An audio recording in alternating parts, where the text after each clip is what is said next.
حضرت ابراہیم علیہ السلام کی عادت یہ تھی کہ جب تک کوئی مہمان نہیں آ جاتا تھا اتنی دیر تک کھانا نہیں کھاتے تھے۔ بھوک لگتی تو کوئی مہمان ڈھونڈتے تاکہ اس کے ساتھ بیٹھ کے کھانا کھاؤ۔ کھانا جتنا بھی مرغن اور جتنا بھی جو ہے وہ پرتکلف کیوں نہ ہو، اگر مہمان کے ساتھ کھایا جائے گا تو اس کا قیامت کے دن کوئی حساب نہیں ہوگا۔ تو مہمان کے ساتھ وہ کھانا کھایا کرتے تھے۔ مہمان اللہ کی رحمت ہوتا ہے۔ اچھا، وہ ایک دن مہمان ڈھونڈنے نکلے تو ایک بوڑھا شخص ملا تو اسے اپنے ساتھ گھر میں لے آئے، بٹھایا دسترخوان پہ۔ جب کھانے کا وقت آیا تو کہا کہ اللہ کے نام سے شروع کرو۔ اس نے کہا میں تو اللہ کا نام نہیں لوں گا، میں تو بتوں کا پجاری ہوں، بتوں کو پوجنے والا ہوں۔ حضرت ابراہیم علیہ السلام نے کہا کہ تیرے ساتھ میرا تعلق کوئی کاروباری، کوئی ذاتی، کوئی اور تو ہے نہیں، میں رب کے لیے ہی تو تجھے کھلا رہا ہوں، اور اگر تو رب کا نام ہی نہیں لے گا تو پھر میرا تیرا رشتہ کیا باقی بچتا ہے۔ اس نے کہا میں چند لقموں کے لیے اپنے بتوں سے بے وفائی نہیں کر سکتا۔ وہ غالب نے کہا تھا نا کہ وفاداری بشرط استواری اصل ایمان ہے، مرے بت خانے میں تو کعبے میں گاڑو برہمن کو۔ اس نے اپنے انداز میں ایک بات کی تھی کہ وفاداری بڑی چیز ہوتی ہے، تو اس نے بتوں سے وفاداری کا بھرم رکھا۔ اس نے کہا کہ میں چند لقموں کے لیے جو ہے وہ تیرے رب کا نام لوں اور اپنے معبودان کا نام چھوڑ دوں، یہ نہیں ہو سکتا۔ آج تو لوگ چائے کی پیالی پہ دین بیچ رہے ہیں، کیا آج ممبر و محراب فروخت نہیں ہو رہے؟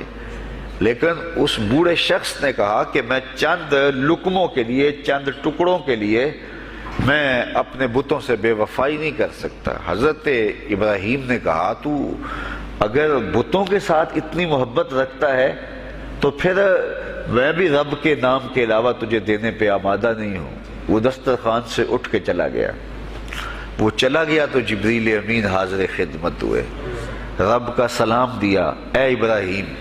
رب سلام دیتا ہے اور فرماتا ہے تو نے آج میرا ایک بندہ ناراض کر دیا۔ یا اللہ، وہ تیرا بندہ تھا، اس کو تو تیرا نام لینا بھی گوارا نہیں تھا۔ کہا ابراہیم اس کی عمر کتنی ہوگی؟ یا اللہ 80 سال کے قریب ہوگی۔ کہا اتنا عرصہ ہو گیا میں اس کو رزق دے رہا ہوں، تو ایک دن نہیں کھلا سکا۔ اب ابراہیم علیہ السلام اس کو ڈھونڈنے نکلے ہیں۔ وہ کسی پہاڑ پہ چڑھ رہا تھا، دور سے آواز دیو میاں آ جاؤ، کھانا ٹھنڈا ہو رہا ہے۔ اس نے کہا تم تو بڑے سخت تھے، لہجے میں، رویے میں تبدیلی کیسے آ گئی؟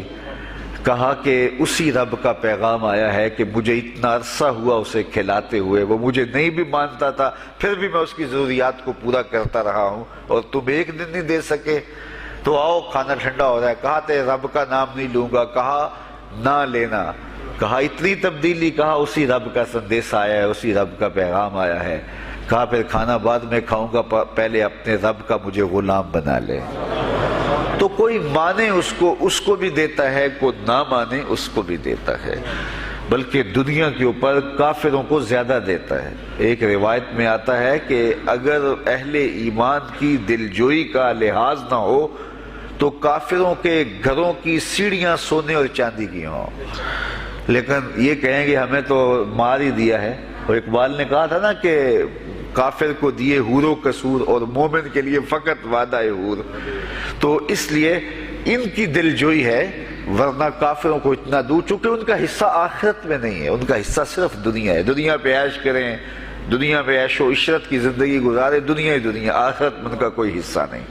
اور مومن کا آخرت میں حصہ ہے، اور دنیا کے اوپر جو تکلیفیں آتی ہیں ان تکلیفوں کا بدلہ اس کو قیامت کے دن دیا جائے گا۔